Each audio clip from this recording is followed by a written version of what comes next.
session. We now would like to proceed to the presentations.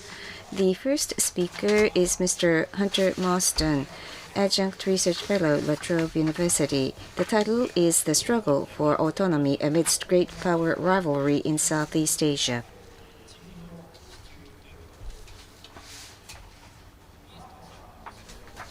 His expert field is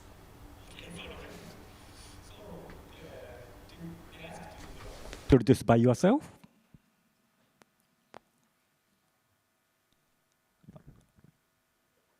Or, okay, so, yeah.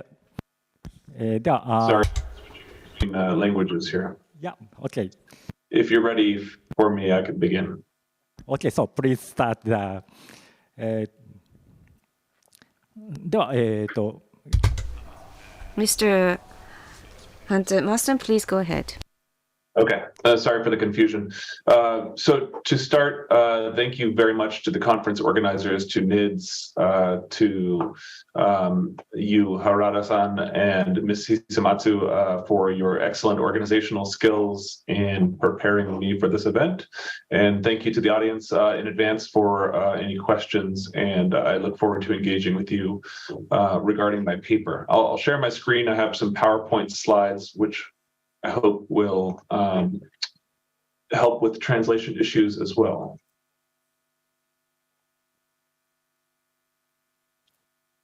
So firstly, yes, I'm an adjunct research fellow with La Trobe Asia. I'm also a PhD student at the Australian National University, where I conduct my research on hedging in Southeast Asia. Perhaps it's appropriate I'm starting the conference today, given that my presentation is focused on ambiguity, and I'll try to provide some general observations about Southeast Asia and the great power competition that is driving uncertainty in this region. First of all, Southeast Asia has long been an arena of great power competition. The struggle for autonomy is nothing new in this region, in fact, and the states within the Association of Southeast Asian Nations, ASEAN, are familiar with past struggles for autonomy dating back to World War II, as well as the Cold War, which was not simply cold in Southeast Asia and actually exhibited quite a lot of conflict in some of these countries. As Singaporean diplomat and thinker Bilahari Kausikan has expressed to me in email remarks, he said, rivalry between major powers is an inherent condition of international relations. This reality was masked during a historically abnormal period immediately after the end of the Cold War. We are now back to a more historically normal period of a contested international and regional order. Dealing with this is complicated, but possible. We have dealt with previous periods of great power rivalry. So I think it's worth emphasizing that small states in this era of great power competition have agency and have some historical lessons that they will bring to the current era of great power competition. Now, what's interesting about the current era of great power rivalry, primarily that between the United States and China, is that there are structural differences between the Cold War and today's great power competition. And so how the current political leaders in Southeast Asia interpret historical lessons will lead to some variation in responses to today's era of great power competition. So most Southeast Asian nations have experience with colonial occupation and varying experiences of instability and conflict during the Cold War. The historical memory, particularly surrounding colonialism and imperial powers occupying different Southeast Asian countries, continues to be a strong motivator in the foreign policies of individual Southeast Asian states, many of which espouse an independent active and neutral or non-aligned foreign policy, even in their constitutions.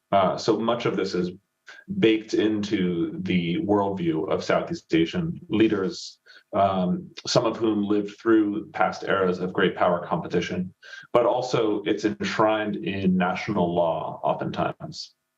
The primary motivation, just like in the Cold War today, remains the preservation of autonomy and independence. Often territorial integrity is paramount or most important in these Southeast Asian countries' foreign policies. Therefore, most Southeast Asian countries today can be characterized as hedging, though not all, as I will touch on later in the presentation. So first of all, some definition of hedging. Hedging is essentially insurance-seeking behavior, trying to preserve options in an increasingly complex regional order and world or international system. Hedging is a risk mitigation strategy. It's a strategy primarily aimed at dealing with risk rather than direct threats to state security. Personally, I've adopted the following definition of hedging in recent publications. I see it as a set of mutually counteracting policy initiatives, which signal ambiguity to competing powers or power blocks, and intended to preserve maximum strategic autonomy in a state's international relations. So therefore, you'll often hear Southeast Asian leaders assert the importance of being friends to all. And many want to engage in multiple strategic partnerships. Ambassador Sunaga-san mentioned the role of multilateralism and minilateralism, and institutions are very important to this foreign policy of engaging with multiple stakeholders and aiming to preserve a multipolar balance of power in the region, which is best for the flexibility and autonomy of secondary states who don't have the same capacity to shape the regional balance of power, which the great powers have. So as the US and China and great powers increasingly put pressure on smaller states to make decisions or to align one way or another, small states are exercising agency to try to shape the regional balance of power through foreign policies that primarily embrace ambiguity. That is, signaling to different powers, you may align one way, you may align another on different issues, forgive me, and trying to preserve the flexibility of having multiple partnerships and to enjoy relationships with competing powers, including the US, China, Japan, Australia, and India, as well as the European Union. Moreover, hedging is not simply passive or neutral behavior. Hedging is not the same as fence sitting, as some scholars have described, or passivity. Hedging is active and proactive in that small states seek opportunities to pursue partnerships with multiple external powers. Now, some of the scholars of hedging have predicted that increasingly great power competition will force small countries to choose sides. And for that reason, you often hear the refrain or saying, we don't want to choose sides. This is an important signal of the intention to remain non-aligned. Yet, despite increasing pressure from great powers on smaller states to support the agenda of the great powers by aligning on various issues, states in Southeast Asia clearly have shown a preference for hedging and remaining ambiguous or non-aligned with regard to the great powers. That's because they see hedging as the best way of preserving autonomy. Autonomy is really the primary motivation of secondary state or small state behavior. And as I said, the best way to encourage a multipolar balance of power by inviting more powers into the region rather than trying to support the division or alignment into bipolar camps or competing power blocks. So therefore, the role of secondary powers, middle powers, and multilateral institutions is essential for that preservation of autonomy. However, it's important to note that perhaps not all countries in Southeast Asia continue such hedging behavior. In a paper I have coming out next month with Contemporary Southeast Asia, I argue, in fact, if we look at Cambodia and Myanmar today, one can observe that internal instability or regime security often compel political elites to pursue alignment behavior. And in this case, Cambodia has aligned closer to China for purposes of regime security or to support the Cambodia People's Party's regime security. And in the case of Myanmar, internal conflict has forced the country to look inward, while international isolation and primarily Western financial sanctions have forced the Myanmar military to seek friends in Russia and China to support their own regime security. Yet, by and large, the status quo in Southeast Asia remains hedging. Why do states hedge? Well, Southeast Asian states see hedging as a risk mitigation strategy, and primarily the states of Southeast Asia are hedging against several possible outcomes, including the risk of Chinese dominance in the region, potential US withdrawal from the region, and the risk of great power conflict, which could conceivably bring smaller countries into the great power conflict. That's one thing for a country that is allied with the United States, such as the Philippines, which has potential security obligations or contingency scenarios which could involve great powers coming to its defense. So that's both something that supports the Philippines' security, but also introduces more complex defense dynamics in the event of any conflict with an outside power. Now, hedging is not exactly the same across Southeast Asia. As I mentioned, the difference in threat perceptions or how political elites make sense of risks and the balance of power necessarily lead to different outcomes. Also, the political structures and geography, variation in cultures and histories often shape a different response to threats or risks. Occasionally, hedging may even be an accident or the result of policy incoherence, such as bureaucratic disagreements.